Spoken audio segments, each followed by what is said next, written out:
안녕하십니까, 쇼키부동산입니다. 오늘은 제가 몸이 안 좋아서 5월 12일 멤버십 영상을 공개하는 것으로 대체하겠습니다. 영상 주제는 박앤세일 종료, 양도세 중과 이후에 유주택자가 어떻게 될지 좀 지침에 대해서 말씀을 드렸고요. 또한 11억에서 13억 저라면 이거 사요 추천 단지를 정리드렸습니다. 쇼키부동산이 어떤 기준으로 단지를 추천드리는지 보시면 이해가 되실 겁니다. 다만 5월 12일 이후에 좀 시세가 달라진 점은 고려를 해주시기 바랍니다. 쇼키부동산 멤버십은 주사면 전용 영상이 올라가고요. 다른 인생을 원하시는 분들께 적극 추천드립니다. 아파트 박앤세일이 끝났습니다. 아파트로 돈 버는 두 가지 방법이 있죠. 첫 번째는 주택수를 늘리는 방법, 두 번째는 고가주택으로 갈아타는 방법. 고가주택으로 갈아타는 그 박앤세일의 문이 닫혔습니다. 그럼 남은 방법은 주택수를 늘리는 방법밖에 없어요. 아니, 지금 고가 아파트 갈아타기 별론가요? 아시다시피 상급지 시장의 침체가 지속되고 있어요. 윤석열 정부 때와 달라요. 윤석열 정부 때는 상급지가 오르고 중급지가 오르고 그 다음에 부동산 규제가 나와서 중급지 오를 만한 시간에 이제 계속 규제가 나와서 시장이 침체가 됐거든요. 근데 이재명 정부에서는 어떻게 됐다? 중급지가 오르고 상급지가 올라갈 때 부동산 규제가 나오다 보니까 상급지 상승이 제한돼요. 여기다가 앞으로 나올 규제도 상급지에 타겟이 될 가능성이 높다 보니까 이제 금매가 나오는 거 아니면은 그렇게 상급지 아파트 갈아타기에 좋은 환경은 아니라고 말씀드립니다. 그래서 상급지 같은 경우는 다음 박앤세일을 기다려야 돼요. 그럼 다음 박앤세일이 언제일까요?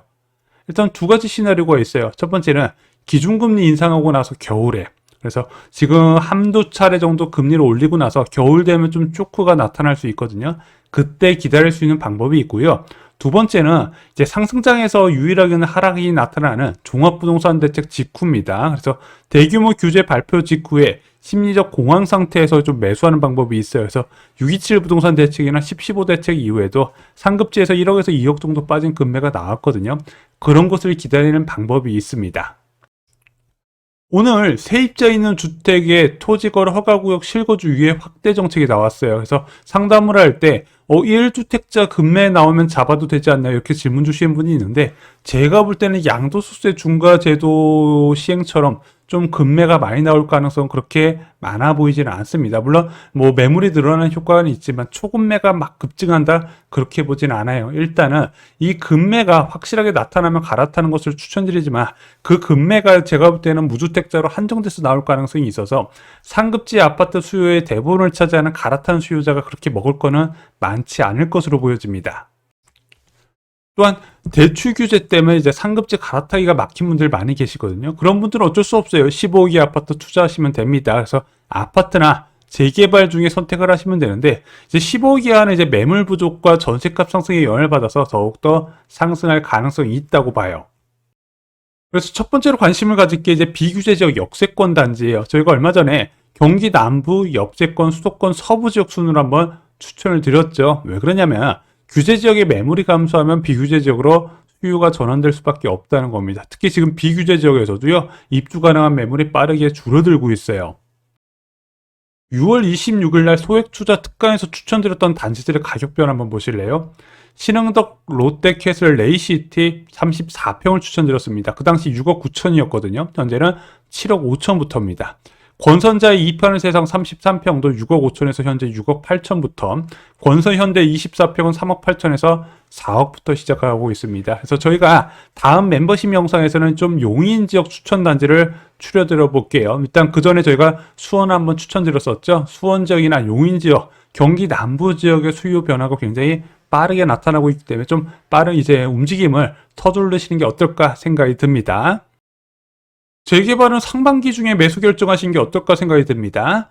신축이 먼저 오르면은 재건축이 따라가고요. 그 다음에 이제 구축까지 나머지 오르게 된다면 사람들은 그때부터 재개발을 알아보게 됩니다. 현재 신축이나 재건축, 구축 모두 다 매물이 빠르게 줄어들고 있기 때문에 재개발로 수요가 들어올 거예요. 근데 아파트와 달리 아직까지 재개발은 기회가 많은 편이기 때문에 상반기 중에 의사결정하시면 좋은 결과를 만들 거라 생각을 합니다. 다음은 두 번째 주제, 실수요자 여러분 늦기 전에 잡으세요. 11억에서 13억 아파트 추천드릴 시간을 갖도록 하겠습니다. 저는 개인적으로 대출되는 만큼 오를 수 있는 시장이라고 생각을 해요. 그렇다고 저렴한 아파트가 무조건 오르는 게 아니라 대출이 어느 정도 적당히 되는 수준에서 가장 고가 아파트가 오를 수가 있다는 거죠. 근데 제가 10억에서 15억 아파트는 좀 매물 감소가 가장 우려되는 가격대라고 생각을 해요. 그래서 우리 멤버십 가족분들 중에서도 이제 실소자분들이 많이 가입을 하셨는데 그런 분들은 좀 서두르시는 게 좋아요. 왜냐면 저희가 4월 9일 멤버십 영상에서 10억에서 15억 아파트를 추천드렸었는데 용인 수지 신정 9단지 주공 아파트가 10억에서 10억 4천만 원, 청솔 주공 9단지가 9억 7천에서 10억 5천만 원, 롯데캐슬 골드파크 1차가 11억 8천에서 12억 5천까지 올랐거든요. 그래서 지금 11억에서 13억 아파트는요, 좀 매물 있을 때 잡는 전략을 좀 고민하시는 게 어떨까 생각이 들어요. 그래서 오늘 그런 관점에서 한번 추천을 드려보겠습니다. 첫 번째로 살펴볼 곳은 이편 세상 금빛 그랑 매종 3단지 30평입니다. 자, 역세권의 중형 면적은 좀 잡을 수 있을 때 잡으셔야 되는데 가급적 가격이 좀 괜찮을 때 보시는 게 좋아요. 그래서 이편 세상 금빛 그랑 매종 3단지 30평이 현재 4층 매물 11억에 나와 있거든요. 최근 고점 거래 대비 좀 높은 편이긴 하지만 지금 구성남 지역도 매물이 빠르게 줄어들 가능성이 있기 때문에 11억의 중형 면적 잡을 수 있다. 언덕이 있고 좀 불편한 점은 있지만 그래도 관심을 가지신 걸 추천드려요. 그나마 초입동이라서 좀 그나마 접근성이 괜찮은 편입니다. 자, 두 번째로 살펴볼 것은 관악구 봉천동의 벽상 블루밍 1차 33평입니다. 얘가 2011년 고점이 10억 5천인데 현재 107% 수준인 11억 3천이에요. 최근 고점 거래 대비 양호하고요. 동 위치도 나쁘지 않습니다. 자, 관악구가 수요가 늘어나고 있는데 소형 면적 중심으로 늘어나고 있거든요. 시차를 두고 중형 면적도 상승세가 나타날 것으로 보여집니다. 그래서 120%까지는 일단 서울의 이런 대단지는 그냥 기본적으로 간다고 보기 때문에 뭐 지금 사서 돈을 막 떼돈을 번다는 개념보다는 더 늦기 전에 내 것을 마련한다는 개념으로 접근하셨으면 좋겠습니다. 다음은 신정 뉴타운 롯데캐슬 34평입니다. 양천구 신월동에 위치해 있고요. 2014년 2월에 완공됐습니다. 930세대고요. 현재 11억 9천만 원이에요. 자, 최근 고점 거래 대비 한 2천만 원 정도 낮고요. 전고점 대비 104%로 저는 양호하다고 생각을 합니다. 지금은 2011년 전고점 대비 근처만 있어도 서울에선 괜찮다고 봐야 돼요. 물론 저희 멤버십 가족분들은 뭐 전고점 대비 마이너스 30%, 마이너스 20%에 많이 매수하셨지만 그건 이미 지난 얘기고 지금 이제 매수하려는 분들의 입장에서는요. 2011년 고점이 이제 매수 기준이 되거든요. 그때와 그렇게 차이가 안 난다면 좀 긍정적으로 보셔야 됩니다. 2011년 전고점 가격은 그때 당시 미친 가격이지만 현재는 그때부터 5년이 지난 시점이에요. 지금 보면 저렴하다고 인식을 하실 수가 있는 겁니다. 다음은 수지 현대 31평입니다. 아무래도 예전에 비해서 수지구 중에서도 풍덕천동이 입지가 많이 달라졌어요. 교통과 교육을 다 잡는 입지일 뿐더러 또한 여기는 지구 단위 계획이 나오면서 재건축 사업성이 확보가 되면 또 한 단계 점프할 수 있는 가치가 있다고 생각을 합니다. 그 중에서도 가장 핵심 입지에 있는 곳이 수지 현대 31평이에요. 대단지에다가 입지가 너무 좋죠. 자, 그런 입지 좋은 곳에 12억의 매물이 현재 나와 있습니다. 최근 고점 거래와 비슷한 수준인데 여기는 리모델링을 할지 재건축을 할지 아직까지 교통 정리가 안 됐어요. 그럼에도 불구하고 평균 대지집은 13평대에 양호한 사업성을 나름대로 갖췄다 생각합니다. 물론 훌륭한 사업성은 아니지만 입지가 워낙 좋기 때문에 일단 끌고 가면은 장기적으로 좋다고 보는 거예요. 그래서 현재 수지구청역 주변으로 추천드릴 매물이 많지는 않은데 그중 하나 수지 현대 말씀을 드려봅니다.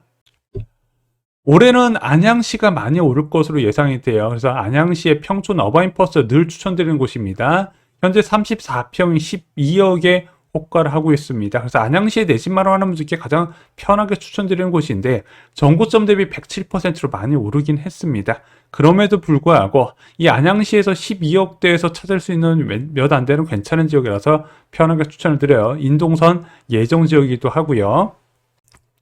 안양과 더불어서 올해 많이 오를 지역 하남시 지역을 말씀을 드려봅니다. 미사금면 파밀리에 34평 현재 12억에 나와 있거든요. 그래서 역을 이용할 수 있는 곳에서 중형 면적 11억대에서 12억대는요 좀 관심을 가지신 걸 추천드립니다. 아마 여기 시간이 지나면 다 13억대에서 14억대로 맞춰질 가능성도 있다고 봐요. 최근 고점 거래인 12억 2천 대비해서도 가격도 괜찮습니다. 그래서 미사금면 파밀리에뿐만 아니라 미사역 주변으로 한번 다 살펴보시고요. 강일역 주변도 체크를 해보시기 바랍니다. 다음은 광명 푸르지오 포레나 30평입니다. 광명 사거리역 주변이나 철산역 주변은요, 언제는 수요가 꾸준하고요. 이 지역만 선택해야 되는 분들이 계셔서 이 지역에 집 산다 그러면 항상 편하게 추천을 드리는 편입니다. 12억대에서 30평 매물 찾을 만한데 광명 프루조 포네나예요.